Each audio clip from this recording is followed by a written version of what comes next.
Hi welcome to ബിസ്പോൾ learning. എൻ്റെ പേര് സ്വാതി രാമകൃഷ്ണൻ. ഞാൻ എടുക്കുന്നത് സോഹോ ബുക്സ് ആണ്. സോ നമുക്ക് ക്ലാസ്സിലോട്ട് പോവാം. കഴിഞ്ഞ ദിവസം ഞാൻ പറഞ്ഞിട്ടുണ്ടായിരുന്നു സോഹോ ബുക്സിന്റെ ഡെമോ ഒക്കെ എടുത്ത് നോക്കണം എന്നൊക്കെ അല്ലേ. എത്ര ആൾക്കാർ നോക്കിയെന്നറിയില്ല. ഓക്കെ, നോക്കിയ ആൾക്കാർ എന്തായാലും മനസ്സിലായിട്ടുണ്ടാവും എങ്ങനെയാണ് അത് വരുന്നതെന്നൊക്കെ അല്ലേ. നമുക്ക് ഡയറക്റ്റ് ക്ലാസ്സിലോട്ട് പോവാം, ടൈം കളയണം. സോ ഇതാണ് നമ്മളിപ്പോൾ സോഹോ ബുക്സ് എന്നൊക്കെ പറഞ്ഞ് ഗൂഗിളിൽ സെർച്ച് ചെയ്യുന്ന സമയത്ത് നമുക്ക് കാണാൻ പറ്റുന്ന പ്ലാറ്റ്ഫോം എന്ന് പറയുന്നത്. സോ നമ്മൾ സൈൻ ഇൻ കൊടുക്കണം അല്ലേ. സൈൻ ഇൻ കൊടുക്കുന്ന ടൈമിൽ ഇതുപോലെ വരും. ഓൾറെഡി ഞാൻ എൻ്റെ മെയിൽ ഐ ഡി ഒക്കെ വെച്ചിട്ട് ഞാൻ എന്ത് ചെയ്തിട്ടുണ്ടായിരുന്നു, ഒരു അക്കൗണ്ട് ക്രിയേറ്റ് ചെയ്തിട്ടുണ്ടായിരുന്നു ഫ്രീ ട്രയൽ എടുത്തിട്ട്. അതുകൊണ്ടാണ് ഇങ്ങനെ കാണിക്കുന്നത്. നമ്മൾ നെക്സ്റ്റ് കൊടുക്കാം അല്ലേ. നെക്സ്റ്റ് കൊടുക്കണോ വേണ്ടല്ലോ, സെറ്റപ്പ് തൊട്ട് കാണണ്ടേ. ഓക്കെ, നമുക്ക് സൈൻ അപ്പ് ചെയ്യാം. സൈൻ അപ്പ് ചെയ്യുന്ന സമയത്ത് ചിലപ്പോൾ നിങ്ങൾക്ക് എന്ത് ചെയ്യുന്നത് വെച്ച് കഴിഞ്ഞാൽ ഇതുപോലെ 99, 59, 199 എന്നൊക്കെ കാണാൻ പറ്റും. പക്ഷെ നമുക്ക് ഇതൊന്നും വേണ്ട, നമുക്ക് ഫ്രീ ട്രയൽ പോരല്ലേ. ആക്ച്വലി 14 ഡേയ്സ് മാത്രമേ ഉള്ളൂ കേട്ടോ ഫ്രീ ട്രയൽ എന്ന് പറയുന്നത്.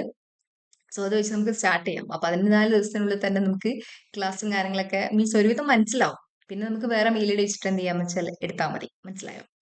ദെൻ അടുത്തത് എന്ത് ചെയ്യാന്ന് വെച്ചാൽ ഞാൻ കാണിച്ചു തരാം എങ്ങനെയാണ്. അപ്പോൾ അത് കഴിഞ്ഞ് നമ്മൾ ഫ്രീ ട്രയൽ എന്നൊരു ഓപ്ഷൻ നമുക്ക് ഇവിടെ വരും. ഓക്കെ, ഫ്രീ ട്രയൽ വന്ന് ഫ്രീ ട്രയൽ ക്ലിക്ക് ചെയ്യുന്നു. ദെൻ നമുക്ക് ഇതുപോലെ വരും, ലെറ്റ്സ് ഗെറ്റ് സ്റ്റാർട്ടഡ്. ദെൻ നമ്മൾ കമ്പനിയുടെ നെയിം കൊടുക്കും. നമ്മൾ പറഞ്ഞു നമ്മുടെ കമ്പനി നെയിം എന്താണ്, ABC ടെക്സ്റ്റൈൽസ് ആണ് അല്ലേ. സോ ABC ടെക്സ്റ്റൈൽസ് ഞാൻ കൊടുക്കുന്നു. കമ്പനി നെയിം അതാണ്, ഇഷ്ടമുള്ള പേര് കൊടുക്കട്ടോ. മെയിൽ ഐ ഡി ഓൾറെഡി ഞാൻ കൊടുത്തിട്ടുണ്ട്. ഓക്കെ, ഇത് കൊടുക്കാം. മൊബൈൽ നമ്പർ ജസ്റ്റ് ചുമ്മാ നമ്പർ കൊടുക്കാം.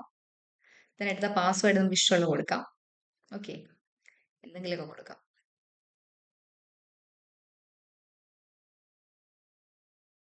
കൊടുക്കുന്നു. ദെൻ ഇന്ത്യ, കേരള എന്ന് കൊടുക്കാം. I agree and terms and policy.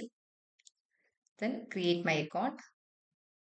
Already എന്തുണ്ട്, ഒരു അക്കൗണ്ട് ഉണ്ടെന്നാണ് പറയുന്നത്. ഇത്രയാണ്, ഞാൻ ഓൾറെഡി ക്രിയേറ്റ് ചെയ്തുകൊണ്ടാണ് ഇതുപോലെ വരുന്നത്. ഓക്കെ, അപ്പം നമുക്ക് സൈൻ ഇൻ ചെയ്യാം. ഇതുപോലെയാണ് നമ്മൾ ചെയ്യേണ്ട കാര്യങ്ങൾ. ഓക്കെ, ദെൻ നമുക്ക് GST നമ്പറൊക്കെ കൊടുക്കാനുണ്ടാവും. നമ്മൾ അത് വന്നിട്ട് പതിയെ കൊടുത്താൽ വന്നാൽ മതി, അതിനുള്ളിലോട്ട് കയറിയിട്ട്. ഓക്കെ, നമുക്കത് അത് വെച്ച് തന്നെ സൈൻ ചെയ്യാം. ഇപ്പം എൻ്റെ അക്കൗണ്ട് ഞാൻ ഓൾറെഡി പറഞ്ഞു സൈൻ ആണെന്നുള്ളത്. സോ ഇങ്ങനെ എടുത്തോണ്ടാണ് അങ്ങനെ കാണിക്കുന്നത്.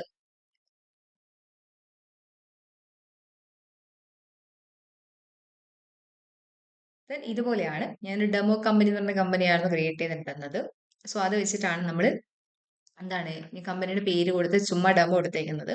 നമുക്ക് ABC ടെക്സ്റ്റൈൽസ് എന്ന് പറഞ്ഞ കമ്പനിയുടെ പേര് നമുക്ക് ഒന്നുകൂടെ ക്രിയേറ്റ് ചെയ്യാം. ജസ്റ്റ് ഞാൻ ഡെമോ കാണിച്ചെന്നേ ഉള്ളൂ.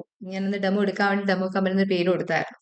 നമുക്ക് ആദ്യം അതിന് മുന്നായിട്ട് ജസ്റ്റ് ക്രിയേറ്റ് ചെയ്യുന്നതിന് മുന്നായിട്ട് ഓരോന്നും ചെയ്യുന്നതിന് മുന്നായിട്ട് നമുക്ക് എന്തൊക്കെയാണ് ഇതിൽ ഹോമിൽ എന്തൊക്കെയാണ് ഐറ്റംസ് എന്താണ് ഓവറി എന്നൊക്കെ ഒന്ന് കാണണം അല്ലേ. കഴിഞ്ഞ ദിവസം ഞാൻ പറഞ്ഞു കുറേ ഓവറി ഒക്കെ പറഞ്ഞിട്ടുണ്ടായിരുന്നു അല്ലേ.